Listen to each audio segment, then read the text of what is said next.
কষ্ট করছে। হ্যাঁ ঠিক। আর ভিডিও দেখা ছবি নাও না।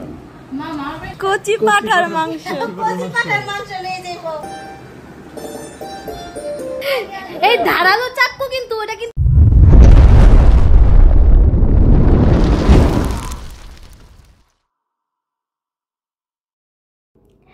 আজকে জামাই ষষ্ঠী। সকালে ঘুম থেকে উঠে একটু হালকা নাস্তা করেই আমরা রেডি হয়ে গেলাম মায়ের বাসার দিকে রওনা হওয়ার জন্য। উৎসবের দিন তো মনটাই ফুরফুরে ছিল। সকালবেলা উঠে রওনা দিলাম নারায়ণগঞ্জের পথে। জামাই ষষ্ঠী তো স্পেশাল দিন বলে কথা। এরপর আমরা দুজন একটু সকালে নাস্তা করে নিলাম। এবার মিষ্টি নিয়ে হাজির হব মায়ের বাসায়। জামাইবাবুর স্পেশাল ট্রিটমেন্ট শুরু হবে, তাই আমরা মিষ্টির দোকান থেকে দই এবং মিষ্টি কিনে মায়ের বাসায় চলে গেলাম।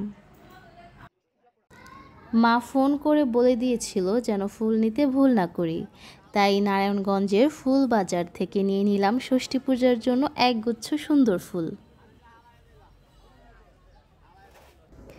গিয়ে দেখি গোপাল ঠাকুর একদম রেডি।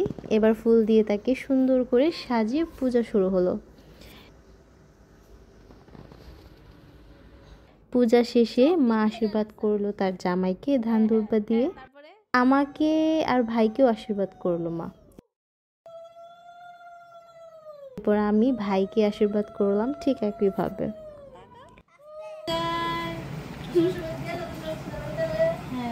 শ্বশুর বাড়ি দেখি আমার জামাই ষষ্ঠী দই মিষ্টি লইবা কয় কেজি লইবা?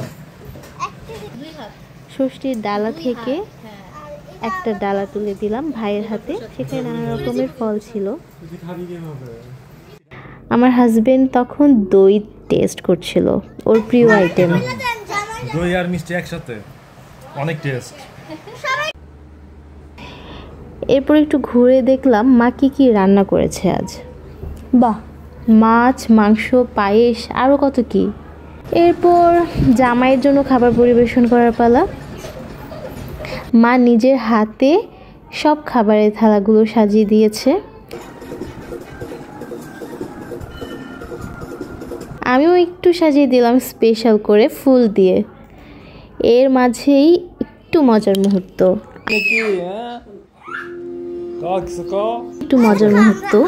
আমার হাজবেন্ড আর প্রতীক একটু মজা করছিল, হাসাহাসি হচ্ছিল সবার।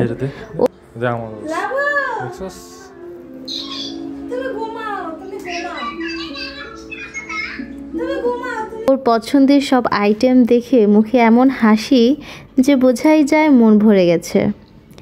অনেক যত্ন নিয়ে রেঁধেছে মা তার নিজ হাতে খাবার তুলে দিয়েছে জামাইয়ের মুখে। এই আদরটাই তো জামাই ষষ্ঠীর আসল সৌন্দর্য।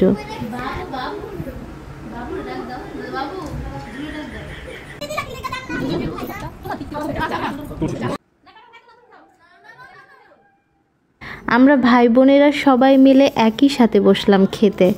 এত মজা, আর একসাথে সময় কাটানোর মজাই আলাদা। সব শেষে সবাই মিলে হাসি ঠাট্টা দুষ্টুমি, সবাই মিলে জামাইবাবুর সাথে পুডিং খাওয়া হচ্ছিল। এমন আনন্দঘন মুহূর্তগুলোই তো মনে থেকে যায়, তাই না? এই ছিল আমাদের জামাই ষষ্ঠীর দিনটা। অনেক আনন্দ, ভালোবাসা আর মজায় ভরপুর।